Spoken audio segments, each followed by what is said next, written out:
I am genuinely on a different time zone. Give me that soul, boy. Come on. That's how we do it, General. Woo! Yo, what is up, guys, and welcome to my first ever character guide. This guide is going to be all about Sub-Zero.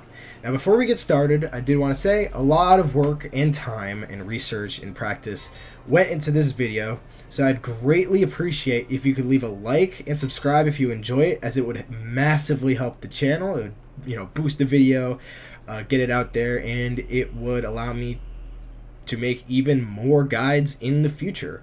It'd also let me know you guys enjoy the guides, and that way I could be more motivated to upload more guides, because this is, it's a ton of work to do this, and I learned a lot of cool things, so I'm hoping to bring that to you guys as well. So hopefully these guides can help everyone improve and master their mains, starting with Sub-Zero, of course.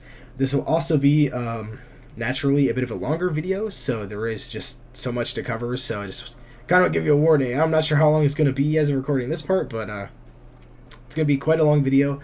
Now, before we do get started on the guide, I also wanted to make clear that it's not meant to be a pure beginner's guide.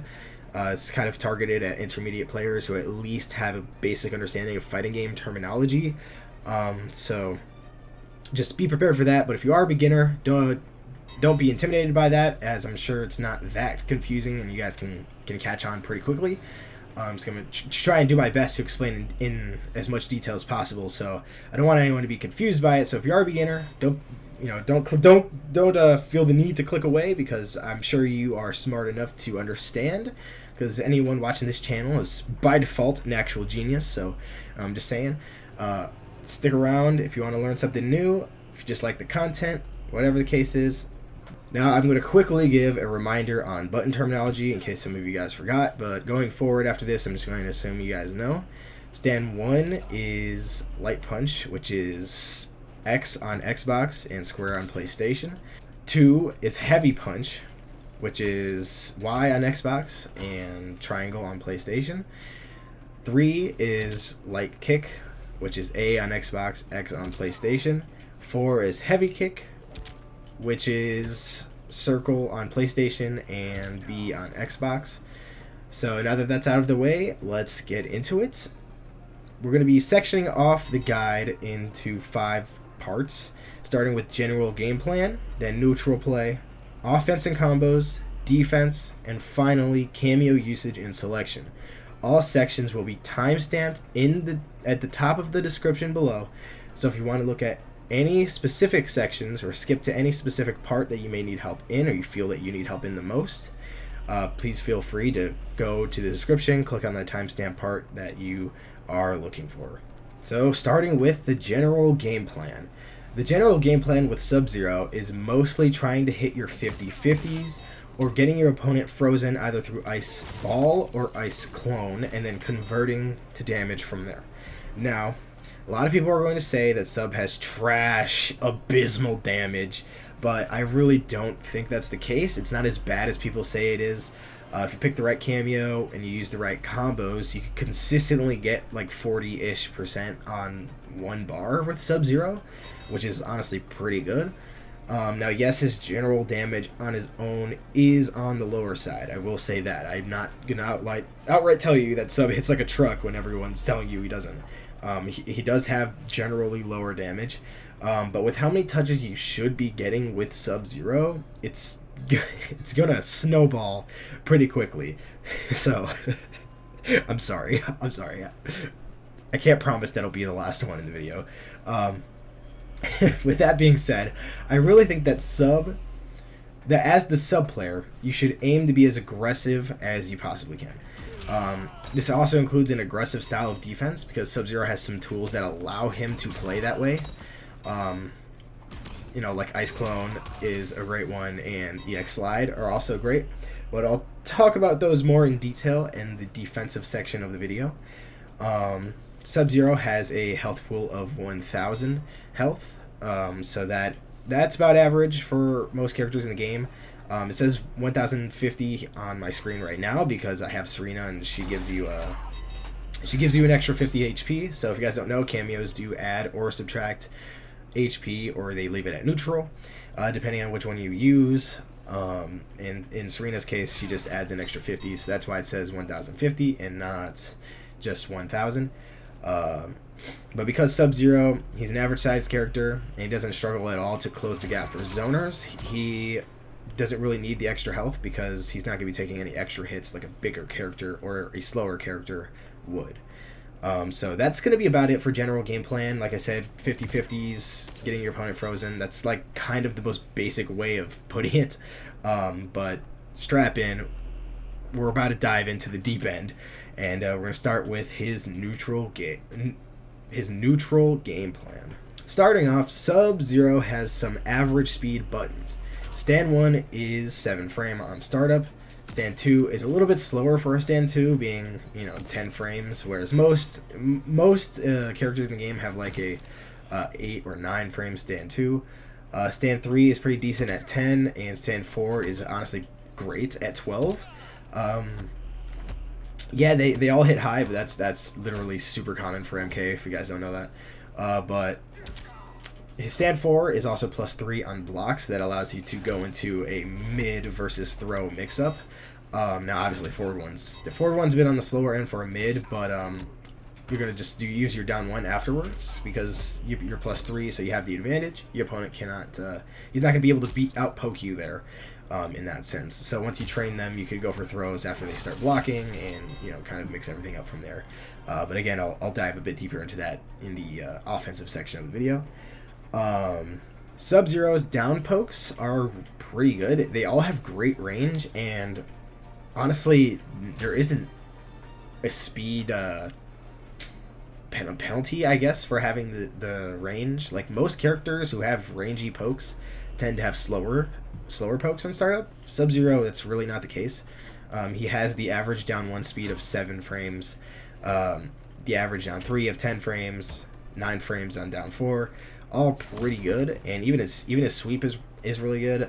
But just the down pokes are absolutely amazing, as they all have roughly the same range, and their range is usually just outside most other characters' down 1 range.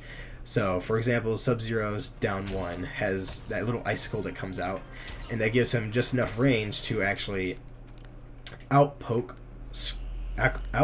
Scorpion. So I have this recording here to put Scorpion on the down poke on his down 1. So you see right here, his down 1 just doesn't reach, whereas my down 1 does reach. So even if we were to down poke at the same exact time, I'm still going to beat him out just because I'm farther than him. So I could even do it after him, and I'll be ended up hitting him on his recovery, but he's gonna whiff and I'm not. So that's something that's really good about Sub-Zero, is that his pokes are just as fast as most other characters in the game, as because Scorpion's is also 7 frames. Sub-Zero is 7 frames, but Sub-Zero has a little bit of extra range on his down pokes. Now, upon connecting with any of your low pokes, that means it's your turn to start your offense. Regardless of whatever one you hit, they all have roughly the same hit advantage with Sub-Zero, with down 4 giving you a solid 14. With down 4 giving you a solid 14 advantage, but all of them mean that it's your turn now. So your opponent is forced to block. That includes highs as well. If you were to hit your down 1 and immediately decide to go into a high, your opponent cannot duck that. They have to block that. After getting hit by this, they are forced to block. Otherwise, they'll get hit by your next attack. So an opponent who knows that means after you hit this, you can essentially immediately go into your 50-50s. Right, so you hit your down pokes, whatever one it is, you hit it, and then you go into your 50-50s. I have the opponent on auto block right now, but just pretend I hit that poke, and then you're going to your overhead, which, could start combos. Your back 3-4 could also start combos depending on the Kameo you use. In this case, I have Serena on. I just happen to have Serena on right now, so back 3 into her back summon allows me to extend my combo, just like that. So, essentially, you hit your down poke, immediately go into offense. Obviously not diving too deep into the offensive part. Again, that's coming up shortly. But just because an opponent, say, blocks your down poke, most down pokes in the game, I want to say all down pokes in the game, especially from point blank, are actually not safe in MK1. So something I honestly still struggle with though, but a decent player is going to be able to punish you after blocking your down one. Or I know most down ones are unsafe, down three is unsafe, and down four is generally safe because even on block you do get a good bit of pushback. And in Sub-Zero's case, it's 7 frames, which is perfect. That keeps you just safe against most characters. And honestly, off the top of my head, the only person that would be able to punish you there would be Kung Lao because he's got a 6 frame. He's got a 6 frame button, but it's extremely short range, so he'd actually whiff because of the pushback on it. But just because it gets blocked when you're playing Sub-Zero doesn't actually mean your turn's over. And this honestly applies to not just Sub-Zero, but for the sake of the video, Sub-Zero guide, I'm just going to kind of show you a couple things that you could do after you. So if your opponent blocks a down poke, if you're expecting them to block it, you can go into Ice Clone immediately afterwards as a cancel, because down pokes are special cancelable. So you could down 3 into Ice Clone, you could down 4 into Ice Clone. So on block, all of that space gets generated. And on top of that, the opponent, if let's just say they're going to try and immediately start their offense after blocking your down poke, or they're going to try and like punish you or something, because you special canceled into this, they're going to end up punching the Ice Clone, and that means free damage for you. Ice Clone is going to be a huge part of Sub-Zero's kit. You're going to be finding yourself using this a lot in many situations. It's just really, really good. It's honestly one of the most important pieces to his neutral play in general, because just really something as simple as hitting the down poke and Ice Clone is just that good. Anyway, Sub-Zero also has not just great range on his pokes, like this is really far for that, but he also has great range on his like 50-50. Back 2 has just about the same range as his down pokes ish. So if you like space it out to right here, that overhead is going to connect and you can get a full combo off of it pretty easily, just like that. And honestly, the same thing applies to his back 3. So his low and his overhead have roughly the same range here. So the back 3 will connect at just about the same range as your back 2. So just about a backdash or so.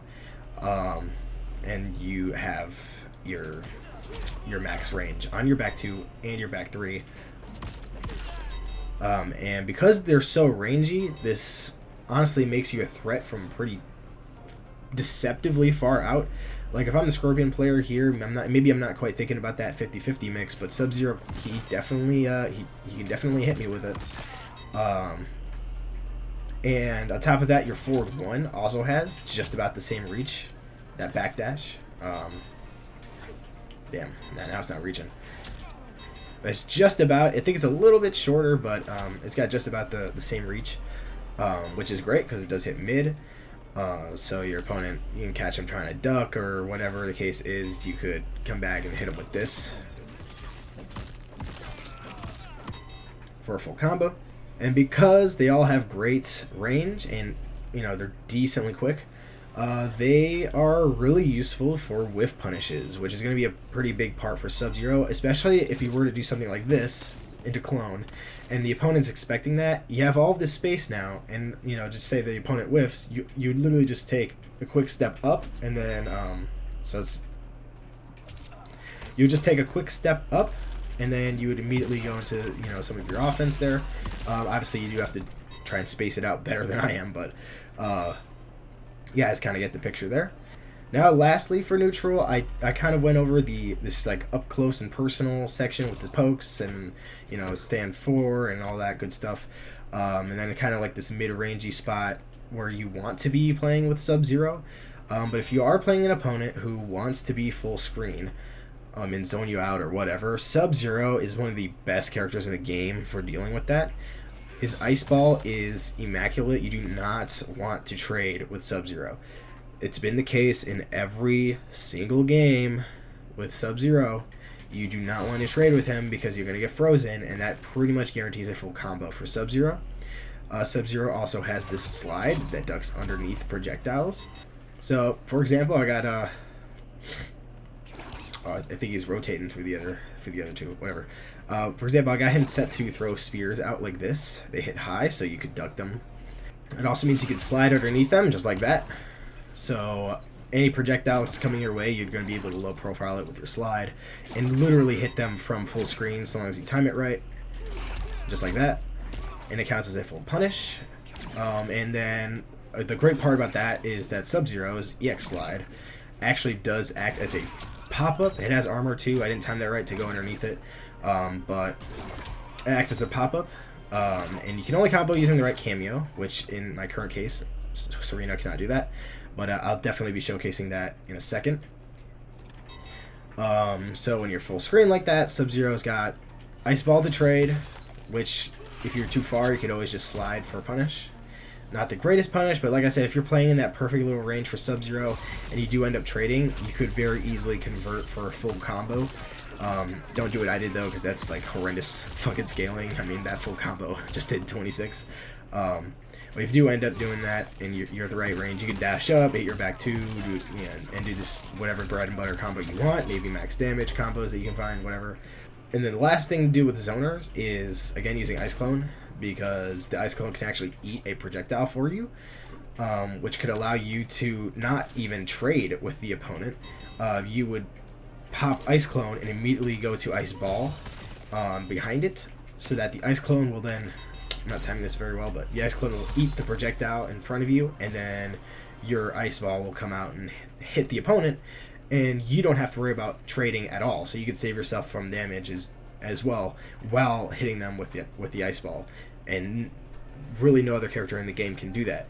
And last thing about Ice Ball is you could enhance it. It hits mid, so the opponent can't duck it, and it eats other projectiles in the way. So really, Sub-Zero has plenty of tools to deal with zoners and to immediately close the gap with slide. That would be my suggestion. My suggestion, if you can, is to try and close that gap as fast as possible and get into that decent Sub-Zero range, which is just about here, like a backdash away, I'd say.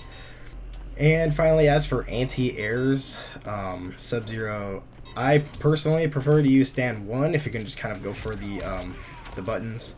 You kind of see right there for an example. I'm not gonna do the full combo, but you go to that forward 1, or you might be able to squeeze in a back 2.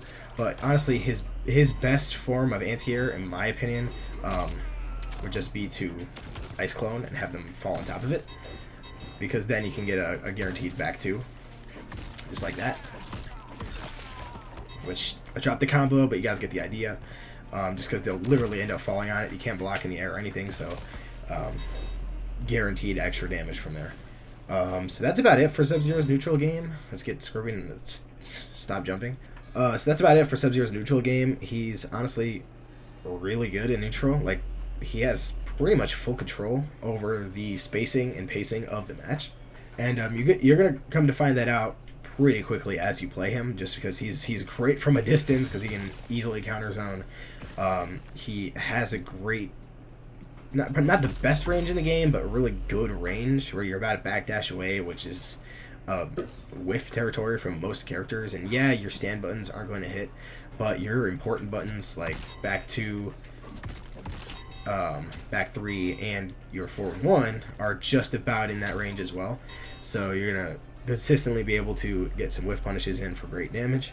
And yeah, that usually makes him the aggressor of the match, and that kind of fits with what I'm telling you guys. Try and be as aggressive as possible with him, but be aggressive in a smart way. Alright, I'm sure this is the section half of you guys just straight up skipped to, and the other half of you were probably eagerly waiting for, rocking, shaking in your seat, waiting for the offense and combos part of the video. But I understand. Offense and combos, extremely fun. Probably the main reason most people play this game. But it's especially fun here in Sub-Zero's case, because, like I said before, he is typically the aggressive one in the match.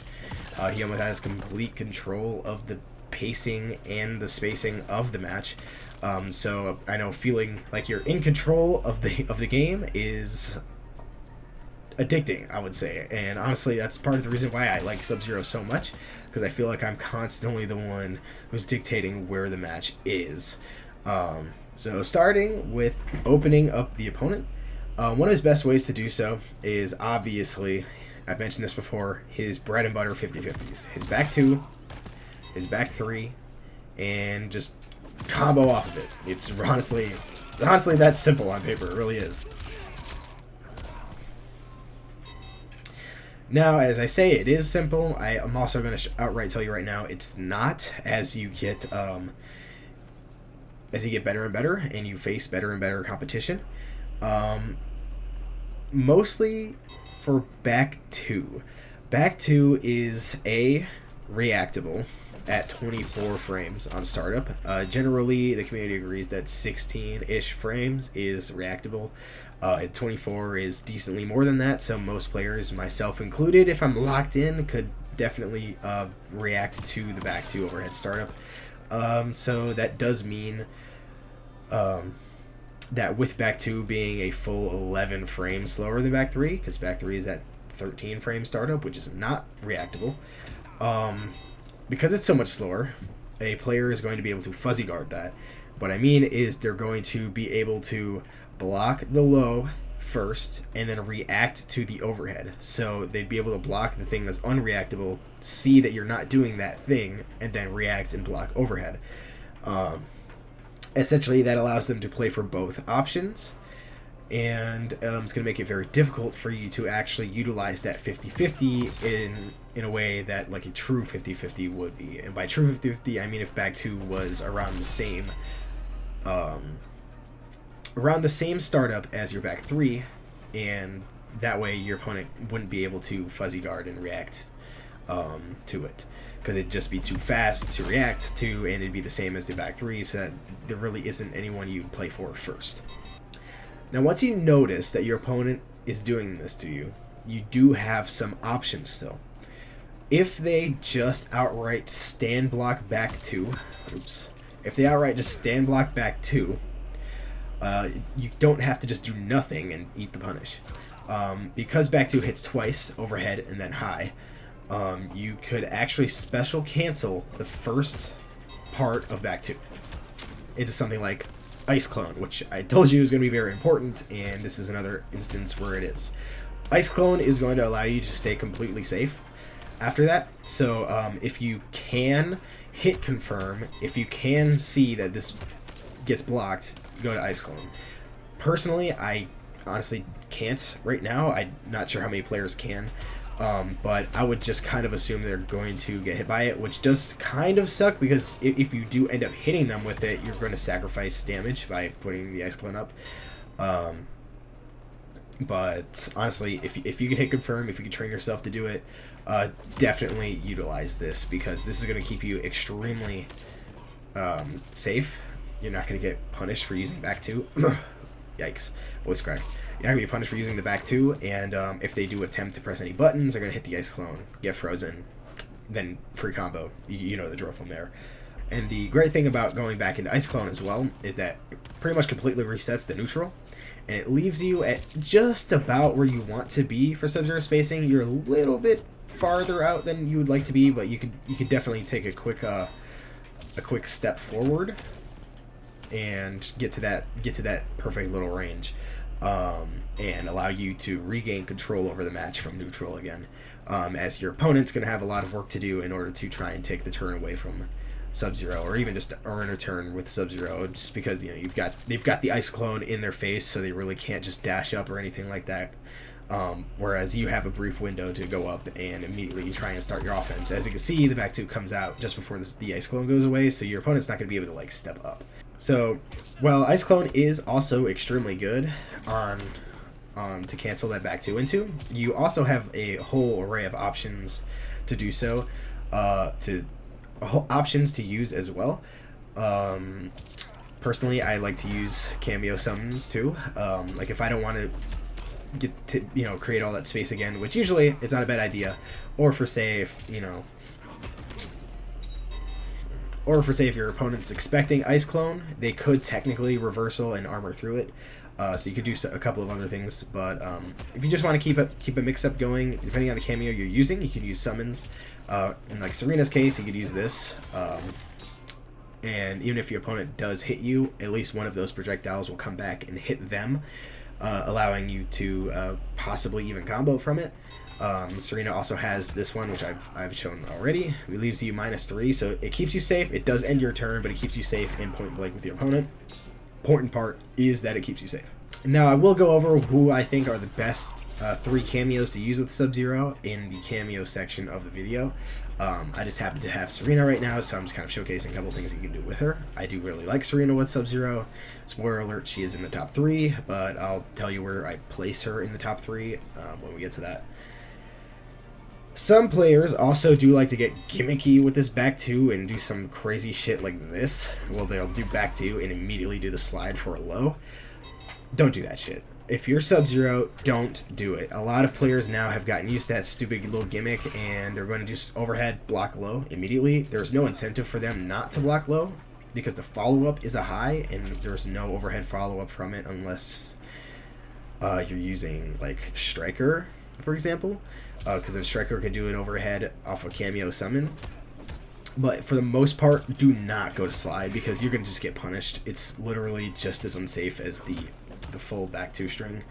So I'd highly recommend not doing that, because a decent opponent who's had some experience fighting Sub-Zero is going to be ready for it off rip, and you're still going to end up getting punished. So now if your opponent is fucking Heimdall and has some crazy foresight or whatever, they might actually be able to up block this. So I'm going to set Scorpion to up block, and they will be able to up block the first hit of this. The reason that's important, despite, you know, Scorpion's not going to be able to punish you after the up block immediately, they do have to wait for the follow-up. The reason this is important is that the up block prevents me from being able to special cancel. So that means that I have no way of keeping myself safe at all in this situation. You guys can see in my button inputs, I'm trying very hard to get this clone out. I'm trying to get slide out. I'm trying to call Serena. Not working. That's the importance of that up block piece there. If your opponent can react and they can up block on time, it is going to take them a little bit. It's easier to react than stand block, because stand block is instant. The reason it's a little more difficult to up block it is because there is a slight startup to up block, so they're going to have to react in enough time in order to up block, which is definitely pretty difficult to do, but it's going to be really difficult to keep yourself safe through special canceling, which is why in this situation you're going to want to set up safety using an ambush cameo, which I can't use with Serena. But for example, because you could throw this out and despite getting up locked, you could still allow the ambush to come out. So say someone like Goro, Kung Lao, who can pull you out, Tremor even, which he's a little bit on the slower side, but he does have ambush attacks, Sector, you know, anyone who has an ambush that could hit the opponent can prevent you from getting punished, because the opponent's going to have to continue blocking unless they want to get hit by your cameo. So it's not all over if they up block, but it's definitely a lot better for them if they up block, because you're extremely limiting your options at this point. And also, if you don't have cameo meter, or if your cameo got hit just before then, you're going to just have to eat the punish. Like, there's really nothing else that you're going to be able to do about that. Now, a lot of times, opponents, they may not be able to react to in enough time to up block. So what they're going to do is just going to preemptively guess that you're going with the overhead, and they'll just up block like immediately. If that's the case, you can honestly catch your opponent lacking in that regard. Like, let's say you're doing a lot of down one into back 2. They might just straight up block immediately, and in that case, just down 1, pause, and grab them, because up blocks. If you punish an up block with a throw, you get a little bit of a damage increase. For example, I'm gonna have him jump and up block, throw punish. You're gonna see that, and you see the damage that it does there. Did almost a whole 20%. Whereas, like, the normal throw here does just 12%. So it's a pretty significant boost to your... oops, I have a Munduk. It's a pretty significant damage boost for your throws. So definitely be sure, if let's say you're doing the overhead after your stand 4 for the plus frames, or you hit it down 1 and you like to do the overhead, make sure you might be able to pause and catch them trying an up block if they're not reacting. If they are reacting, then honestly, I don't know what to tell you. Just make sure you have some Kameo meter to have that ambush assist ready. So that's about it. That's quite a bit, and that's pretty much all just because of this back 2 and the way that it works. So I try to just give you guys some tips on how to stay safe with it and what your opponent may do against it. The only really other thing that they might be able to do is poke you, but they're not a lot of times they're going to be doing that, especially if you're jailing them into other things, like a down 1, and they're not really ready for it. They have to respect it. They're not going to be able to poke you out of it. But yeah, that's about it for just back 2. That's quite a lot. The other buttons aren't quite as complicated. So kind of moving on to back 3 here. Back 3 is unreactable, like I said before, and it can also start combos if you're using the right cameos. Most of the time, summons may not work because you got back 3-4 that pops them up, and you need an ambush because this is not cancelable at all. But some cameos do work, say like Tremor or Serena, where you can just do regular back 3 and then do the extension from there. So back 3, Serena call, and then you could, extend your combo. I don't know if you want to do another Serena call, and go back to whatever you want, whatever you guys want to do. Another good example here would be Sonya. Also remember that back 3-4, or even stand 3-4, that second hit is low and has the same hit reaction. So you can extend the combo, for example, again, like with Sonya. I'll switch to her right here as well, just to kind of show you guys what I mean. Sonya. So just like that, for example, you can use the ambush. Same thing with this low here, which is pretty good. And it gives you some pretty decent damage. So that also opens the window for using a cameo that has like an overhead move, say like Striker. So like Striker has an overhead move as well in his up summon. So you could do back 3 low, and it goes low, or you could do back 3 to Striker overhead, which actually gives you +6. So not a bad option, even if they block that overhead. But point being, it does actually act as a 50-50, and you get a nice little knockdown. So either way, you're going to be advantaged unless your opponent manages to hit you out of it, armor through it or something, because there is a gap in there. But definitely another strategy if you guys want to use it. So adding extra 50-50 to Sub-Zero is already really good 50-50. If you're going to want to stick with it, if you want to stick with a cameo like Striker, personally, I don't, not my kind of style. I'll let you guys know in the cameo section. But there are other options as well. Sub-Zero's forward 1 string actually ends in a low. It is unsafe, however, if that low gets blocked. But if you're using cameo like Striker, who has the overhead summon, you could do that into overhead, and your point blank still +6. You can literally just keep going. So you, for example, you do something like this into back 2 or back 3 for even more mix. So literally imagine, you could do something like this plus frames, and then you could go into this for low. You could then go into your back 2, like I said. You could even do forward 1 again if you want to, if you don't think your opponent's going to poke you. Solid stuff like that. Sub-Zero also has strings that end in overhead, so 2-1-2 ends in a overhead, which you could mix alone with Sub-Zero if you use slide. So you can do something like this into slide for a low overhead mix. You could also, which also it is nice with the slide. It is unsafe, obviously. I'm sure you guys know that. But if you do hit that low, you could enhance it for a full-on combo. For example, right there, you could use the ambush cameo to combo off of your slide. You could also use cameos that have low summons. Again, like Striker, if I can remember which one it was. It's neutral right now. So you can also mix it up with someone like Striker for low, and that'll mix up with the overhead for your opponent. So just so much 50-50 opportunity with Sub-Zero. If you guys want to revolve your entire game plan around it, it's not a bad idea. So I believe we've talked enough about 50-50. It's pretty self-explanatory with the overhead and low. I'm sure you guys get it by now. Sub-Zero's good at that. But he does have other ways of opening people up too. Like I mentioned before, his stand 4 is +3. And it seems really simple. And it is. You move before your opponent does. If they block this stand 4, you're free to down poke them, and it will always come out before theirs does, so you're pretty much guaranteed to have your turn. It's still your turn.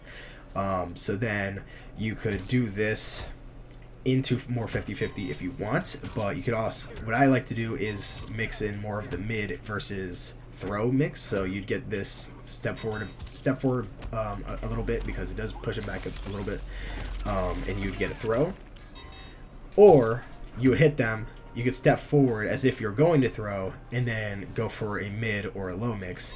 So something like this, for example, you step forward, and then you do this mid. He's on auto block, so he's gonna block that dumbass shit. But if you were to try and duck,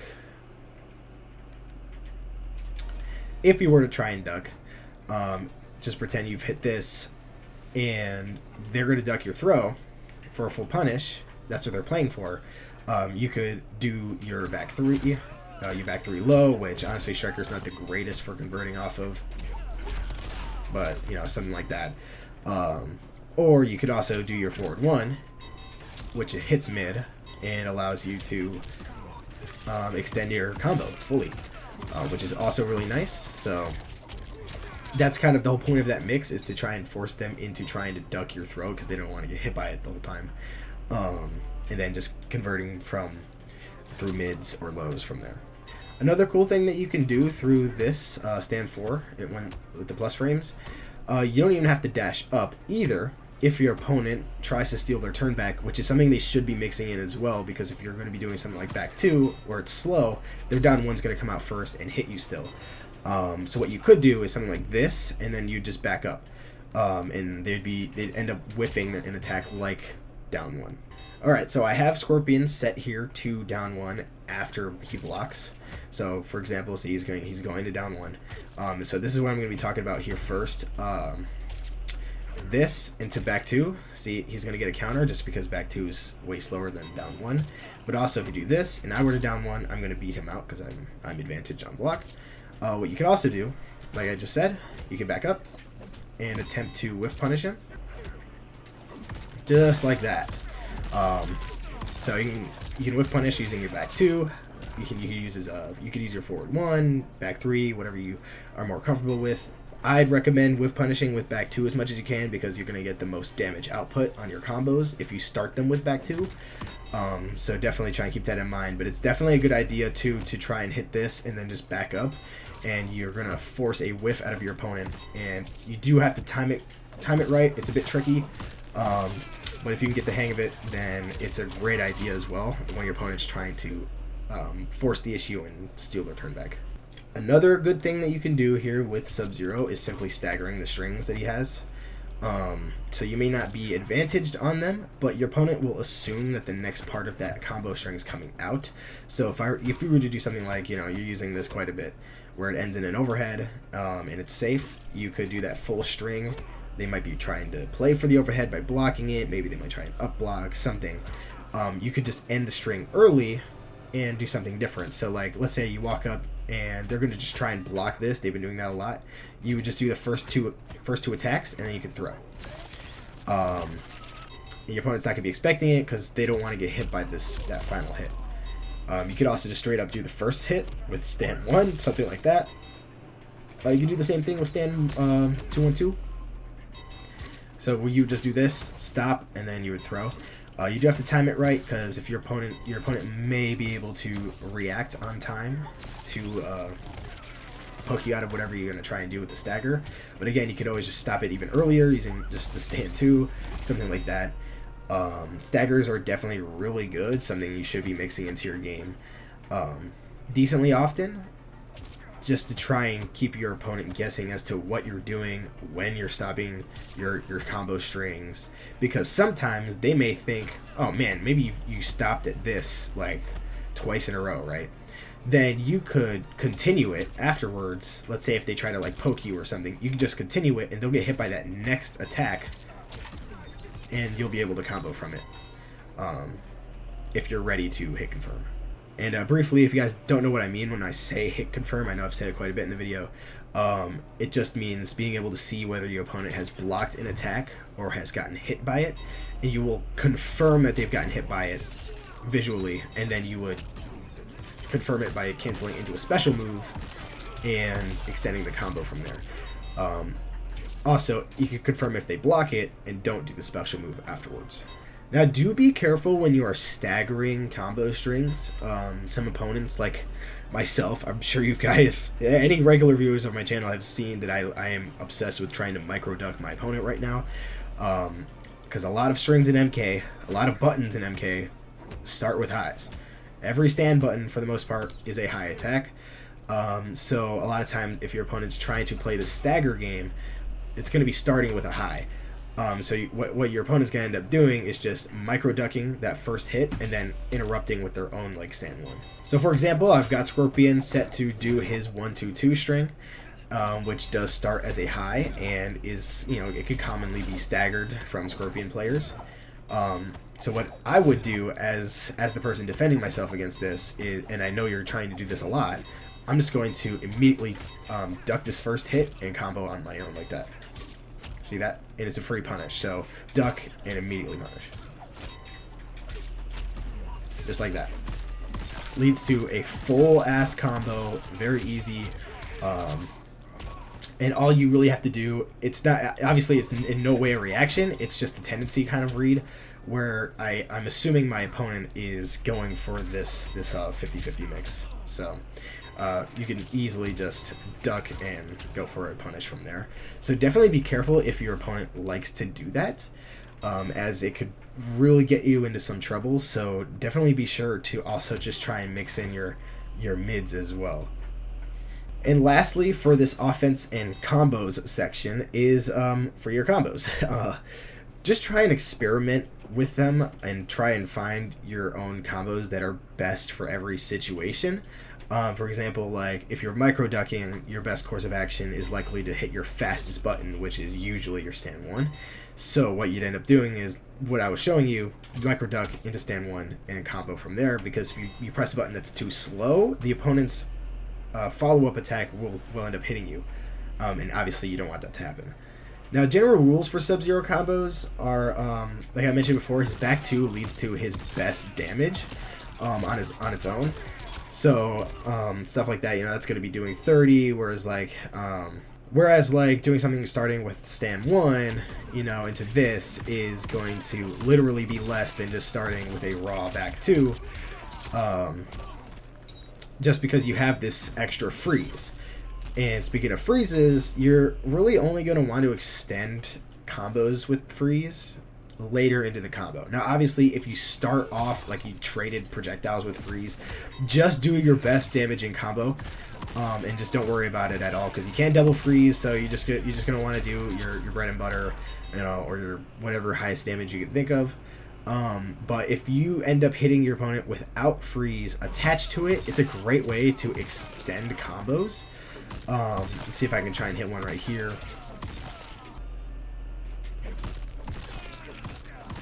It's a great way to try and extend combos, something like this, where you could freeze them and try and get a little bit of extra damage through like an ice clone. It's typically how you're going to do it, just because it's so much faster than anything else. I really can't find a combo where you can extend with ice ball, just because the startup's so slow.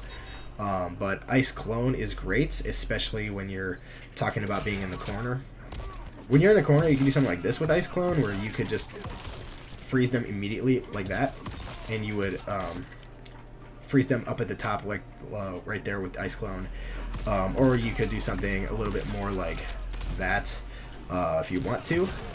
Obviously, I'm trying to make up combos off the spot here. I'll put up a couple examples on screen if you guys want to see them, but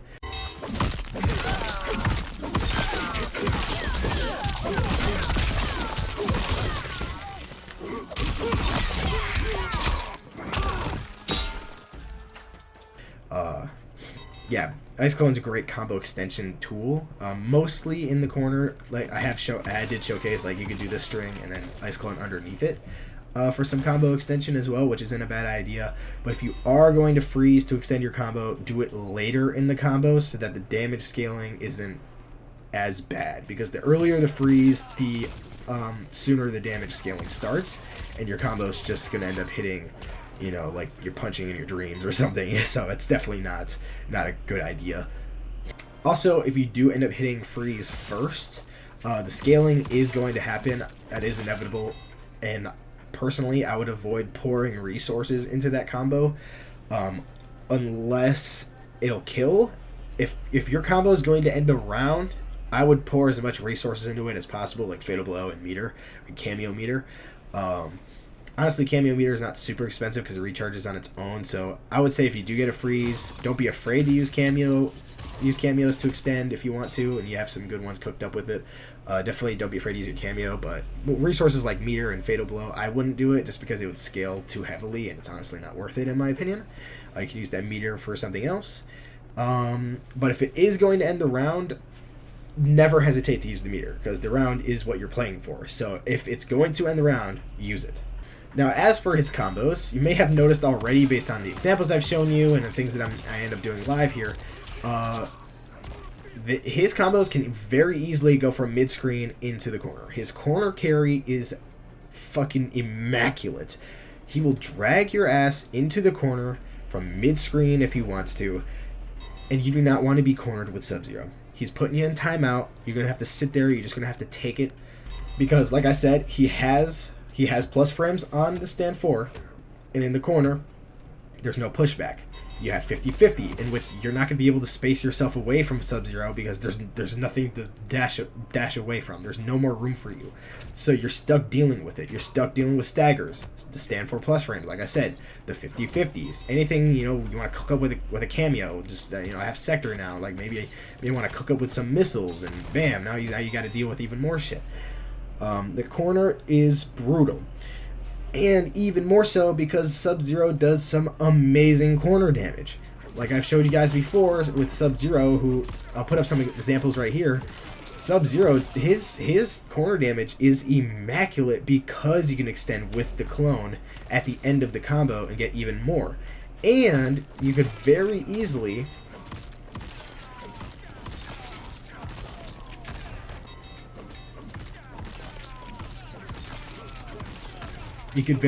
hit Dive Kick to extend your combos as well. And Dive Kick is just a regular pop-up, costs 1 bar, and it gives you great damage. Honestly, it gives you just about 40-ish if you use the right cameos and you using the right combos in the corner there. Even from your low, from your overhead, from your mids, they essentially all do about 40% for just 1 bar, which is really cheap, which is really good. And you could get a little bit more. You get like 45-ish% if you want to spend an extra bar on another Dive Kick. Totally go for it. That's worth it in my opinion. But extra damage in the corner, literally like no pushback in the corner either. From stuff like this, which plus frames, not sure about you guys, something I honestly really like to do. But yeah, high damage, low cost combos in the corner, and he always ends up with the advantage, so it's going to be really difficult for you to get out as the opponent. Alright, so I think that's about it. I think that's about it for his offensive game plan. For what you want to do, for his combos and everything. So even with as much control as I've shown you guys Sub-Zero can have over the match, you will inevitably need to play defense eventually, right? And you're going to have to play effective defense. Not all characters will play effective defense in the same way. Maybe some characters are just, they don't have as many defensive tools and they're better playing a passive style of defense. Maybe some characters have a heavy punish damage, you know, they're fishing for punishes. But Sub-Zero is unique in his own way as well, because he can be aggressive. You can be pretty aggressive with him for pretty decent rewards on defense. Sub-Zero plays his most effective defense in an aggressive way, which I have said multiple times already, but now it's time to look at it. We're going to split up defense into a few sections. We're going to look at get-up options, reversals, and his punish options. Sub-Zero has some of the best wake-up options in the game, with Slide, in which you could combo off of the EX Slide. Slide is armored, Slide hits low, and like I said, you can combo off of it with the right cameo. Another decent thing you can mix up with your wake ups is Ice Clone. If your opponent isn't trying to hit you or their timing is off, you could Ice Clone and they would end up punching into it, getting frozen, and you could easily punish them. However, Ice Clone is not guaranteed on wake up because there's no armor, there's nothing like that. So if your opponent has good timing on their meaties, they're going to be able to hit you, and you're going to get fully comboed, like I'm going to tell you right now. But if your opponent is a bit more passive, or if you're a bit farther back after a knockdown, you could totally wake up with Ice Clone, and it's a pretty good option. Just because it puts that wall up in front of you, so if you really want to, you could do this and immediately go for like the ice ball. You could do this, and if you meter burn it, it'll stick around for a little longer. And if you're really crazy, you want to meter burn slide, they could fall right into it. Which personally I wouldn't do, just because it's gonna scale pretty bad. But it is a way of comboing off your slide without a cameo, so an ambush cameo. So it's not a bad option sometimes, but personally I wouldn't do it just because it's so expensive. Now also with this, your opponent could jump over it, but honestly there are a few ways for you to deal with it. First off, a lot of jump-in attacks are going to end up getting hit by it. So just for example, I'm going to show you guys, I'm going to knock down Sub-Zero, and I'm going to have him wake up with Ice Clone, and I'm going to jump over it. So sweep, I can easily jump over the Ice Clone. If I'm expecting it, right? And you just barely get the distance on it to do so. However, a lot of these jump-in attacks are going to actually change the hurt box on the character you're using. So a lot of times you're gonna end up getting hit just like that, right? I'm trying to jump in, I'm trying to hit him. And you guys can see when I jump and I don't do an attack, I'm more often than not getting hit by that clone. However, when I do try and do an attack, because the animation plays out, you're going to end up getting like stuck into the clone anyway. So a lot of times your opponent's probably like not going to risk it. You do, if you really think, if they really want to, you know, you do something like that is a perfect, you're going to have really good timing on your jump in attack in order to actually get that jump in to work without getting hit by clone, which I'm not saying is impossible, but I personally just think if you haven't played against it enough, which I really don't think most people have, you're going to be struggling to jump over it and then punish Sub-Zero for it. But obviously, in my opinion, Sub-Zero, if you as the person knocking down Sub-Zero and they're waking up with Ice Clone, what's going to happen is something like this, where you're just going to get hit by it. You're going to get hit by whatever attack they're throwing out. So for Sub-Zero, just be careful when you're trying to wake up with Ice Clone. Only really do it if you have some distance so the opponent can't immediately hit you to meaty. Also do it if your opponent is more passive after a knockdown, like if they're waiting for you to like slide or something, then you could use clone and it's not a bad option. Now, Sub-Zero's best option for wake ups is his slide. Sub-Zero is one of few characters in the game who has an armored launcher. That's slide. Right? Slide is amazing because you can wake up with it from full screen if you really want to. You'll just go under projectiles, and why the hell is he getting up with Fatal Blow? It'll go under projectiles, it's armored, pops them up, you can do it from full screen and it'll still combo. We'll switch over to Goro here just because it's a little easier to showcase it with the timing. But let's just say you get knocked down, you wake up, you eat the hit, bam, Goro punches them and knocks them back towards you, just like that. So for example, just a simple little combo that, you know, I fucking dropped, but you guys get the idea. Sub-Zero is one of the few characters in the game who has an armored launcher, so you can literally wake up and immediately combo your opponent. The only characters I could think of that have something like that are Rain. I know Rain's down back 3 has it. That's something I really love to use with Rain. And obviously there's Yu who has this Sub-Zero.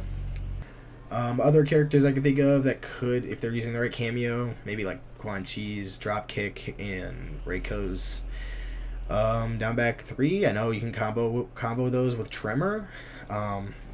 Really, that might be the only cameo you could use, but I could be wrong on that. maybe Darius in some cases. But again, this is all up to your Kameo selection on how you want to do that.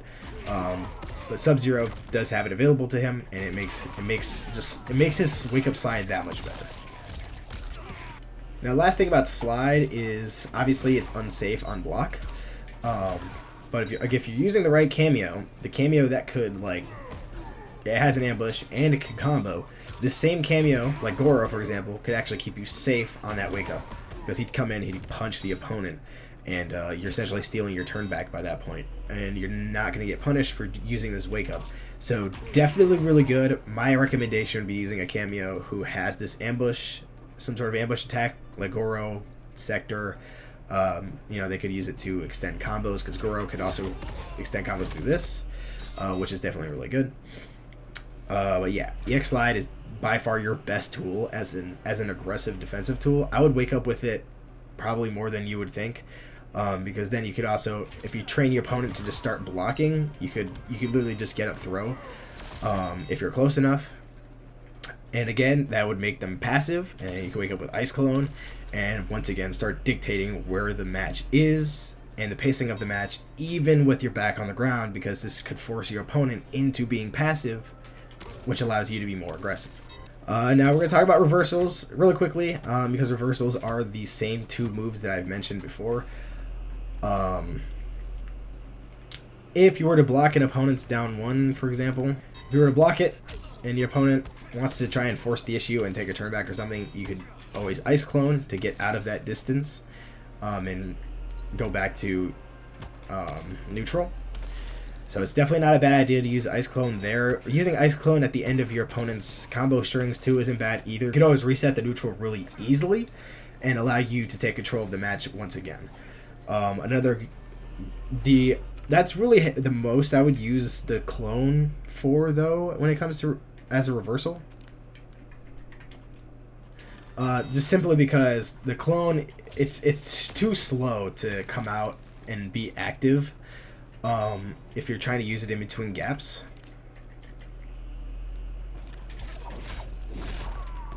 For example, there's a gap between the second hit of this string and the overhead. See, I'm trying to Ice Clone, it's just not going to come out on time. It just doesn't work. So what you're going to want to do is slide, and again, you could use that to eat the hit and extend a combo immediately, which not every character in the game can do, which is why Sub-Zero, that tool right there, is amazing. And yes, this does add to the aggressive style of defense, because you're going to want to be doing that. The risk you do take is if your opponent staggers and blocks, you're going to get hit. But again, what I would recommend is just, and honestly, you'll probably just be doing this out of habit, like automatically. It's just using whatever Kameo you have to set it up. If you want to set up a Sector missile before you do it, you could totally do that. Or you could use Goro and immediately use it afterwards, and it'll keep you safe on your slide for the most part. Like I said, the reversal section is pretty quick, because you're going to be using them in just about the same way as you're going to be using them as wake-ups. I would say, though, try and use slide a bit more than you would use Ice Clone, and then once your opponent starts to be passive, then you use Ice Clone. Pretty much exactly the same as the wake-ups, but the only difference would be trying to learn the gaps between your opponent's combo strings, and using this slide as a means to steal not just your turn back, but to steal a full combo from it. Now, this final section of the defensive video is going to just be your punishes. And Sub-Zero does have a very unfortunate situation when it comes to punishes. He doesn't have a way of meterlessly converting for great damage, just because your punish strings, your best punish or your fastest punish is going to be stand 1. And without any sort of Kameo usage, the only way to extend past this point is to meter burn down forward 4, which I mentioned does scale the combo pretty significantly. So you're getting less damage while spending more meter. That's like never something you want. Whenever you spend meter, you're gonna want more damage. Unfortunately, though, Sub-Zero, if you don't have your Kameo available to you at the moment, or you're not using a Kameo that could extend meterlessly, say like for example Goro, because I have him right now, where you can throw him. That would extend the combo meterlessly and allow you to get a full combo punish for less meter and more damage because there's less scaling because it doesn't count as a freeze. But if you don't have it available to you, it is still worth the meter because I would rather have... see, that does just about 11% if you're going to do the full string as a punish. But I'd rather spend this bar and get a solid 28% from this bread and butter combo as opposed to just getting 11%. So it is still worth it in my opinion if you don't have your Kameo available to you. But just keep that in mind. It does suck, and I think that's a big reason why people say Sub-Zero's damage sucks, because you are spending a bar of meter and getting less damage output than if you were to just straight up hit back 2. So because of this, your Kameo is going to be extremely important. As with every character, your Kameo is going to be extremely important. However, I do think your Kameo selection is more important with Sub-Zero than it's going to be with some other characters, because there are some characters in the game who could honestly compete without a Kameo at all. And that's just my opinion. But with Sub-Zero, you're going to really need it because the Kameo is going to help you a lot with a few major things. First off, in my opinion, the Kameo needs to be able to extend from your low mix. Sub-Zero on his own cannot extend from his back 3 at all. Not even doing this. That's not real. See, he blocks it. There's no comboing from this as Sub-Zero, unless you have a Kameo. Now the Kameo could throw them, something similar to that through a summon, which does work. Like I said, I showed with Serena, works with Goro, works with Tremor, or whoever the hell you have equipped at the time. But you could also use an ambush assist to pop them up, just like that. That'd be the first major criteria. The second major criteria that I would say is the Kameo allows you to meterlessly punish. So using stand 1-2 or stand 2-1, and then being able to punish meterlessly is a pretty big criteria in my opinion, just because you're gonna find yourself saving so much meter from it, and you could use it on other things like aggressive defense through reversals and wake ups, things like that, or even extending clone out, something like that. Which a quick tip about clone, because I'm not going to talk about it much anymore in this video. It's going to be the last time pretty much. Sub-Zero could use regular meterless clone and then enhance to get the extension for just 1 bar, as opposed to trying to meter burn and use 2 bars, because you're going to have to meter burn the clone and meter burn again to get the extra 2. So regular clone and then meter burn gets those. So if your opponent's trying to jump in on you or something, that is a great way of doing it if you don't have proper spacing on your regular clone. So definitely go ahead and experiment, find some uses for this. I find a decent use if your opponent's trying to jump in on you after you've been knocked down or something. You could just wake up with this and they're inevitably going to fall on one of those clones. Just something simple like that. Or honestly, if you just feel like retreating, maybe you don't want to deal with your opponent's pressure, maybe they're being really aggressive and you just can't handle it, it's a great way to retreat because it puts you like just about full screen. So again, another great tool to dictate the spacing and pacing of the match. So since I've mentioned Kameos and the criteria that they need to meet, I'm going to now enter the Kameo section, and I'm going to give you guys my top 3 Kameos to use with Sub-Zero. This is based on what I've found. I've tried to use every Kameo except for Chameleon. I started my research on this video without Chameleon, and she'd come out. I tried her with a bunch of other characters, and honestly, I just haven't put enough effort into using her with Sub-Zero, so I'm going to exclude her for this guide and likely and maybe update to add Chameleon in. But from what I know with Chameleon, I don't think she'll crack the top 3 for him. So I'm just going to stick with these top 3 Kameos, starting with Serena. Now, I know some of you guys might start fucking tripping for me even suggesting you use Serena. Just because, man, she is hated. Nobody likes Serena at all. Nobody likes playing against Serena, I should say. I've been called a bum on a few of my videos because I use Serena. Like, I love Baraka Serena just because of what you can do in the corner, and whew, I got some hate for that one. But I'm sure a lot of people don't like that I'm even suggesting this, but Serena just works really well with sub, simply because she meets the criteria and she meets it pretty well. Stand 1-2 into back summon gives you a meterless combo extension. If you do it right, of course. See, just like that. Same thing with stand 2-1. That gives you more combo extension as well. She also does combo from the low, so that does allow you to have full combo potential from either overhead or low mix.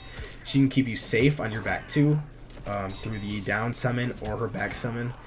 But I would suggest using just the down summon simply because it's safe and it hits mid. If your opponent's ready, they're gonna duck the second part of it, and they really don't have any reason not to, because overhead high, and then also if you just let this go, that second hit is also a high, so they're gonna duck it anyway and still punish you, and then her straight projectile is also a high.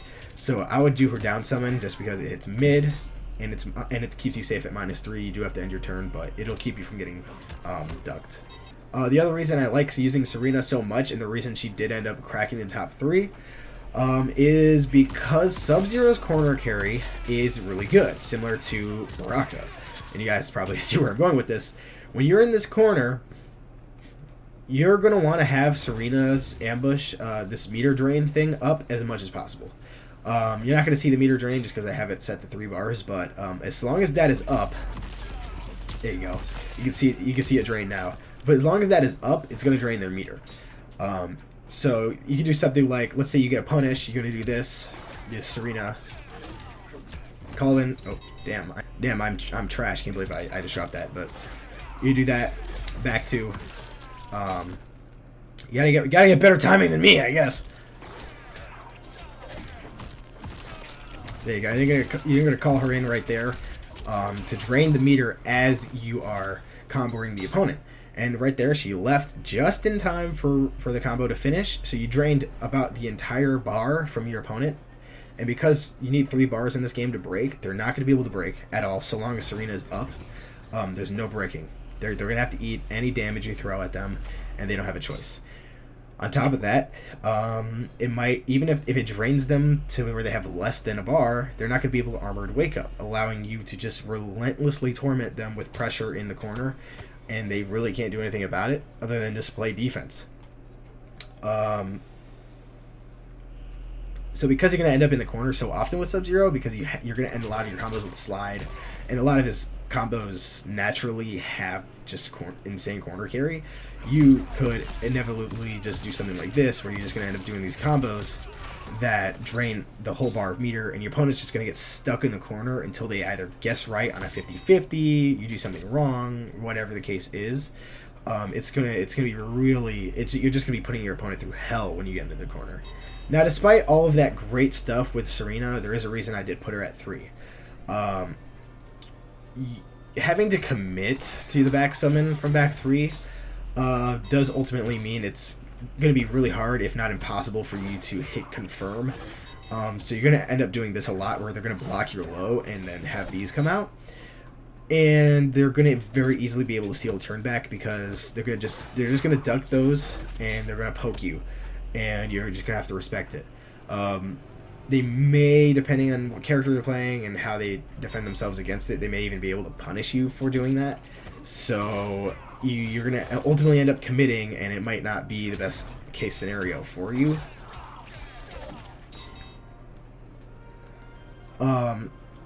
Also, another major reason is that because Serena doesn't have an ambush attack, that means you're not going to be able to combo off EX Slide at all. So that sucks. Because that is a really great tool to have with Sub-Zero. It's amazing. It's an amazing tool to have. And because Serena doesn't provide that to you, I mean, doesn't mean Slide isn't great, because it still is, but it's not nearly as good as if you're using someone like Sector or Goro or something like that, or whoever has the ambush attack to continue the juggle. So number 2 on this list is Sector. the Grandmaster duo right here. Something I personally experimented with. Honestly, the second MK1 came out, I was like, damn, this could be a cool idea. Let me get the Grandmasters together. Sector covers all the criteria that I want in a Kameo. And he honestly was number one for me for a little while. But then I kind of kept, as I kept researching and practicing, I learned it kept going back and forth between him and the number one guy. And I ultimately settled on Sector being number two for a few reasons, which I'll go over in a second. But I want to talk about what makes him good, what makes him the second best Kameo, in my opinion, to use with Sub-Zero. First off, Telepunch allows you to meterlessly punish, meterlessly extend your punishes, so that way you don't have to worry about the bullshit ass scaling on this. And I will say Telepunch can be tricky just because it has a bit long on the recovery time, so it's a bit hard to hit that back too. But once you get used to the timing, it's really not all that difficult. It also does scale a little bit, so it's not like the greatest option. And if you can't hit the back two, if you're just struggling with it, you can freely jump, and the timing is really easy for that. But Sector's missiles are really good because you could call in the missile, and then the missile, if you obviously you do have to time it right though, so it can definitely be a bit tricky, and it's going to take a bit more of a setup approach to Sector missiles. Like maybe you end a shorter combo and you come out. Of course I have them on auto, so I'll just show you here. The missiles will come down and they will end up hitting, so you can extend off your lows. So that is a criteria that, it is checks the criteria box of comboing off of the lows. You can't use that though, however, so you are kind of forced to get the proper timing. But if you play with this combination enough, it's honestly worth it. It's really nice, and not only can you extend combos with the missiles, but you could set up pressure so that when they wake up like that, the missile will come down and hit them, and then you could also throw out a button which could actually break armor, which is really nice. So if your opponent like in the corner or something like that, the missile will come down and hit them, and then you could do something quick like this, and you could also hit them for a full combo, despite them trying to wake up and stop that pressure. So the missile is really good for that. The missile could also, let's just say you do something like this, you could stagger it, and the missile will force them to block and deal with a 50-50. Because it does hit mid, so there's really no way of your opponent to really get out of that, especially because it's going to hit twice and break armor as well. So, and with the pressure setups, that also kind of self-explanatory, also means more control of the match's pacing, because the missile is going to come down and force the opponent to be even more passive, and you're just going to be in total control. So missiles and Telepunch, both absolutely amazing. Like I said, breaking armor, combo extension, meterless punishes. But there is one more thing that really solidified Sector into at least the top 2 spot. That is his flamethrower. So you could do a combo. I'm just going to show you a little basic example right here. Yeah, little basic example right there. Nothing too crazy, but you could... It ends as a restand, and it leaves you plus 19 on hits. So restanding your opponent is pretty rare in this game, and Sector has a means of doing that. And it leaves you plus 19, which means it's still your turn. Your opponent cannot wake up because they don't ever get grounded. So you're free to straight up do back 2, back 3. So you do your 50-50, you can do your staggers, do your whole offensive spiel all over again. If you really want to get a little crazy, you can literally just wait for them to recover and throw them immediately. That's not a bad option either. But it's great because it does allow you to you have to worry about breaking their armor. You literally just end your combo with the flamethrower, and you get a free restand. Now, from my experience, I don't think I've done enough practice with it, but from my experience, you do have to do some shorter combos to guarantee that second part of the flamethrower, which is the part that restands.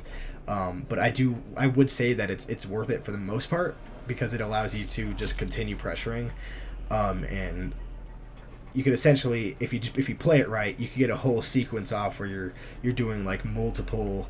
You maybe do like a 30% combo into another 30% combo, then you get the restand, and then you could do a full-on, hard-hitting combo that's a bit more expensive, something like that, and all that damage is going to stack up. So that restand is a major reason as to why I put Sector in this number 2 spot, just because the missiles, he meets all of the criteria, and then adds a restand on top of it, which is just a really nice tool to have, especially for Sub-Zero, who has this 50-50 mix. Now, like I said, there is a reason that he sits at the number 2 spot. His Telepunch does scale quite a bit. Not as bad, I would say. If you could get the better combos off, and if you have better timing than I do, because I'm struggling with this. But if you have better timing than I do, and you can get these, the harder hitting combos off, see, that's just like a simple one right there.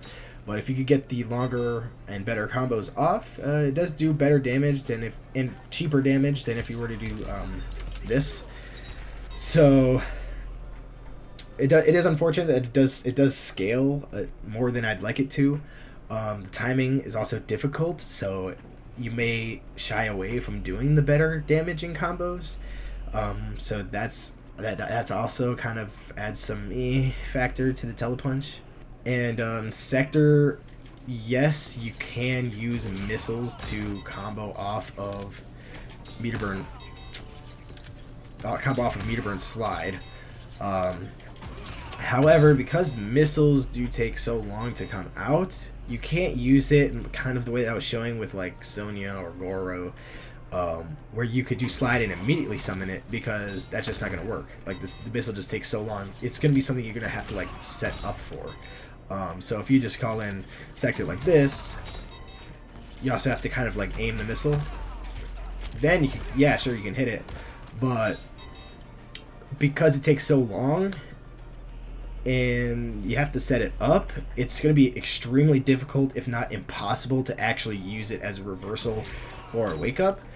So it does take something away from Sub-Zero that I would highly recommend you use through other cameos like Sonya. So speaking of Sonya, she is the honorable mention, not number 1. She was very close and has been one of my favorite cameos to use with Sub-Zero for some time, because she does help him with a bunch of things. Let me switch over to Sonya real quick. She does help with a bunch of things, like comboing off the lows and comboing off your slide. All of that's all great and everything. And she has this for some extra pressure tool. Really nice stuff from Sonya here. However, the reason she doesn't crack the top 3 even, I was going to put her over Serena. The reason she doesn't crack top 3 is because of this. You cannot combo. You cannot meterlessly extend your punishes using the leg grab, which a lot of you guys might have thought you could do, but you cannot. You can do it off of just this stand 1, but honestly, that's not nearly as good as I would want it to be.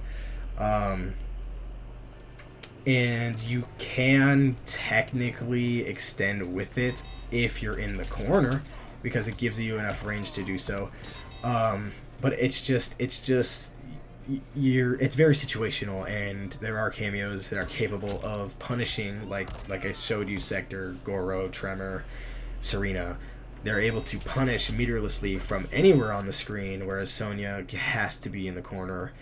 Or Sonya has to be in the corner, and that's just honestly not all that great. But she does have some decent stuff, as you guys can see, especially because of the combo extension. You can do some crazy stuff, maybe something like this into this, or you could do 2-1, the air 2-1 as to extend, and she does give some of the better damage in the game for Sub-Zero.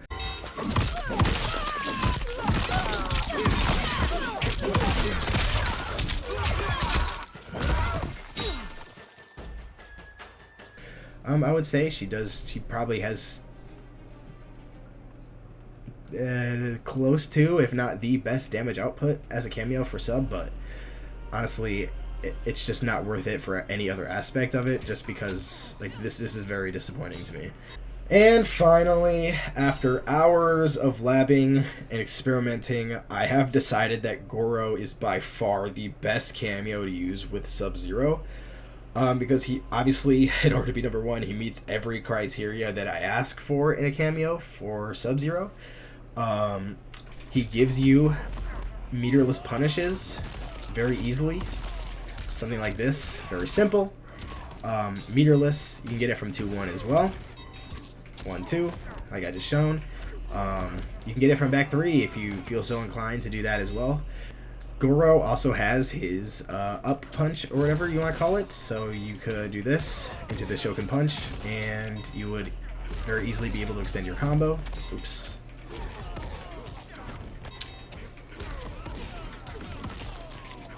And honestly, I'll put the examples up on the screen again. I have them pre-recorded, so I don't have to embarrass myself the entire time. But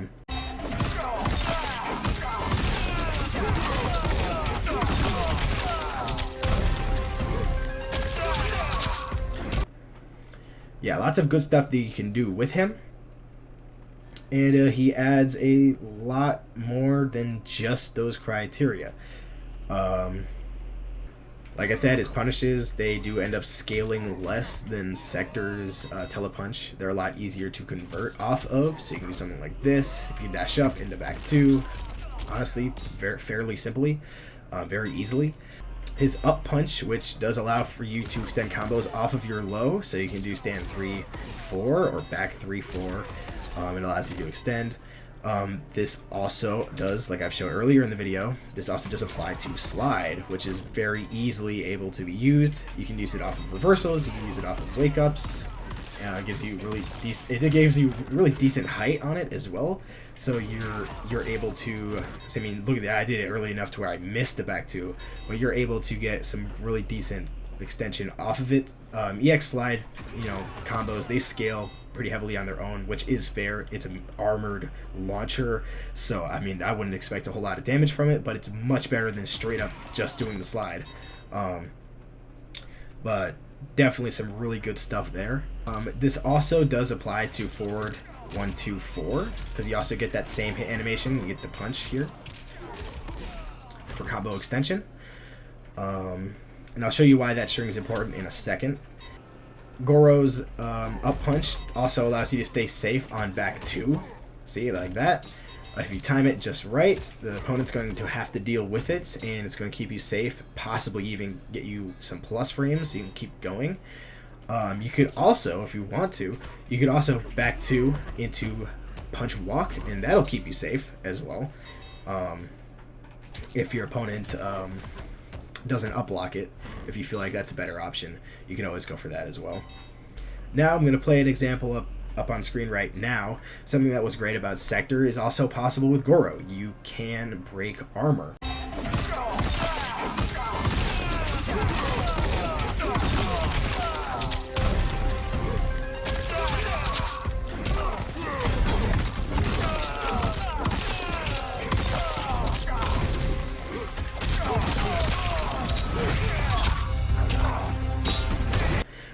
If you still have an up punch available, you could time it so that it hits your opponent on wake up, and you could also hit them, like with a back 2. If you time it just right, it'll break the armor and allow for you to extend your combo even further.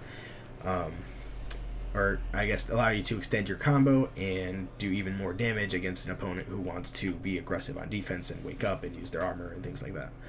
And the last thing about his ambush punch, it's great for combo extension because you could aim it. It's great combo extension. You do it close, medium, and even far.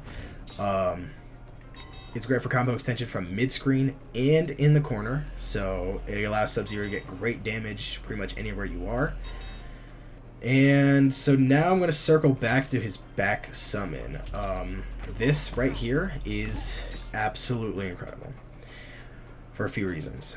Like I said, basically you could easily extend combos with it. And that's all good. But secondly, because Sub-Zero has some strings that end in lows, obviously your opponent's going to have to try and block them low. And you could add an extra level of mix because his back summon is a low grab. It is unblockable if the opponent is crouch blocking.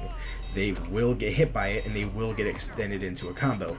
So that means your opponent is going to have to actually worry about it and be scared of it. So they may get hit by this low, and then you extend with the punch.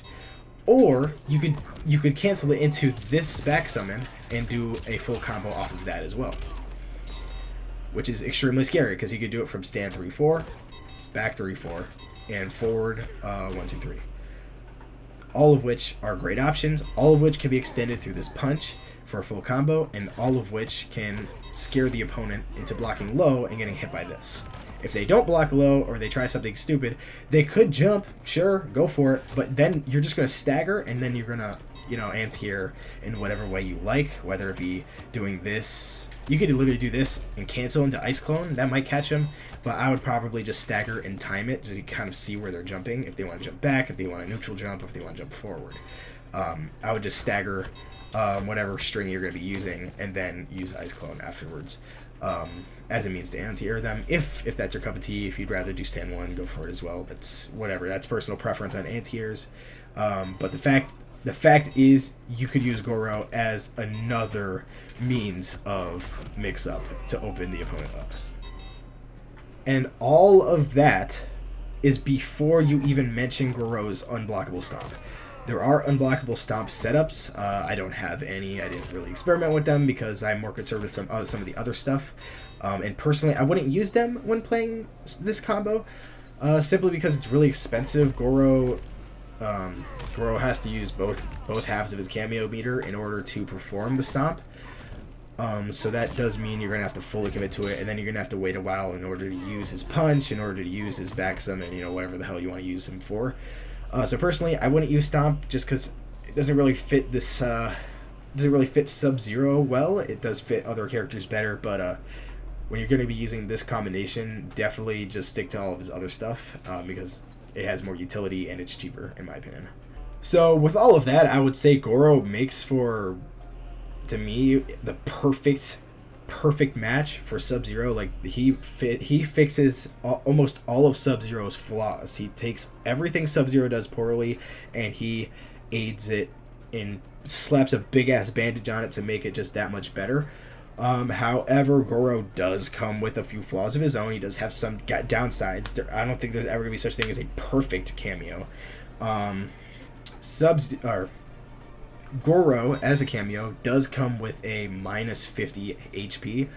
So if you guys haven't noticed yet, my HP with Goro is at 950 as opposed to 1000. So Goro is going to subtract a little bit of health, which means you're going to ultimately end up like if you were to just trade with your opponent all day, you would end up dying before them because they're likely going to have more health than you do. So you're not going to want to be getting zoned out very often, just simply because it's going to take less hits for your opponent to kill you. So unfortunately, yeah, it does make you a bit squishier. But the other thing that Goro unfortunately suffers from is that he does have one of the slower recharge times in the game. Just because honestly, a lot of his stuff is really good, not even just with Sub-Zero, but in general. So he does have a slower recharge time, so you are going to have to wait just a tad longer than some other Kameos in order to use Goro more. So that's why I would highly recommend not using the Stomp at all, because you're full committing and it's going to take a while to recharge. So I would just say to stick with the basic stuff that's helping you the most, and try and always keep at least 1 bar of Kameo meter on you. Obviously, unless it'll end a round, like I said before, use every resource you can to end a round. That includes Kameo meter. And honestly, that's about it for the negatives of using Goro. Just a little less health, a little longer recharge time, but in all honesty, that is more than worth for the utility that he provides you as Sub-Zero. He gives you so many options. He gives you extra mix-up. He gives you meterless punish. He gives you great damage. He gives you armor breaks. He gives you great combo extension off of your lows. Like, he gives you so much. And again, that's before the unblockable Stomp, but I just would advise not using it. And really, that's just like to have minus 50 health and just a slightly longer recharge time is just totally worth it.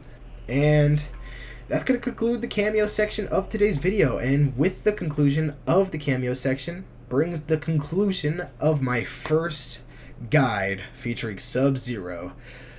So please remember that this is my first guide I've ever made. And a lot of time, effort, research, labbing, practice, went into this video, and I wanted it to be as thorough as possible in the guide. I didn't want to make it a pure beginner's guide. I really wanted to help people who want to improve with the game just as much as I want to improve with the game. I just want to help out to my fellow players, and I just wanted to start off with Sub-Zero. And the reason I chose Sub-Zero is because a lot of what I hear about him is negative. His damage sucks. Sub's low tier. He's not great. When is NRS going to buff him? But honestly, he has so many tools that allow him to dictate and control the match through spacing and pacing. And honestly, if you're using the right cameos with the right combos, he doesn't have bad damage. He has decent, cheap damage. Like, it's honestly not bad. So I really think Sub-Zero's in a decent spot. I think maybe they could tweak a couple of things. I would say it's not fair for Sub-Zero to have to spend a bar of meter on this and then proceed to do a combo that does less damage than if he didn't spend the meter. I think that's a little bit stupid. But I mean, with cameos, there is a way around it, so I guess that's fine. But if they were to buff Sub-Zero, I really think that's probably the only thing they should touch. Because Sub does a lot of great things, man. He's way better than people say he is. So hopefully this guide, if you had a bad opinion on Sub-Zero, I'm hoping this guide could at least shed some light onto why he's better than you think he is, and hopefully could change your opinion on him at least a little bit. So definitely go and give this combination a try. Go give any of the top 3 cameos a try. But I highly recommend using Goro and Sub-Zero together just because he provides so much utility and covers so many of Sub-Zero's flaws that it's just so good. You can't pass up on it. Also, with this being my first attempt at a guide video, please let me know which ways I can improve this series to make it better. What did you like about the video? What didn't you like about a video? Should I add something more next time? Should I remove something? Was it too long? Was it too short? Did I not go in depth enough? Did I go too much in depth? Any input you guys can give me is going to help me out a lot, especially if the video does well and we end up doing this for more characters in the roster. Thank you guys for watching till the end if you are still here. I know it's quite a long video by now. So be sure to leave a like and subscribe if you enjoyed it. That's going to help me a ton. Hit the notification bell so you never miss an upload. Also, please consider becoming a member to the channel. You can have your username shown right here on the end credits screen of my guide and montage videos, which will be aiming to be coming out once a month for each of them. You'll also receive access to some really cool custom emojis designed by my artist and I. My artist, Cryomaker, I'll have his handles up on the screen right now. His handles for Twitter and Instagram are also linked in the description below, so go ahead, go give him a follow if you like his artwork. He's really talented. He's my best friend. He really loves what he does, so definitely be sure to go check him out as well. You'll also, from the memberships, get some really dope custom designed badges next to your name in the comments as well, so the support would go a long way to getting your boy on a path to make these videos full-time, which is a huge dream of mine. I'd love to be able to sit here and make content for you guys as a job. That would be awesome. So I would love to do that. So please consider becoming a member, as it would help me get one step closer to reaching that goal. And even if you decide not to become a member, I heavily appreciate and thank you for clicking on this video and making it to the end. It means a lot to me, all of your support, all of the love, and I hope you guys enjoyed it, and I'll see you guys in the next one.